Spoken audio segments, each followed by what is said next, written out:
وسلموا على أهلها ذلكم خير لكم لعلكم تذكرون.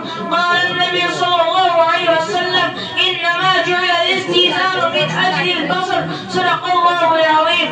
محترم سامعین کرام، آج میں آپ حضرات کے سامنے ایک اہم عنوان پر گفتگو کرنا چاہتا ہوں. میں نے خطبے میں سورۃ النور کی ایک آیت کریم پیش کی. اس آیت کریمہ میں اللہ تعالیٰ فرماتے ہیں اے مومنو، تم کسی کے گھر میں بغیر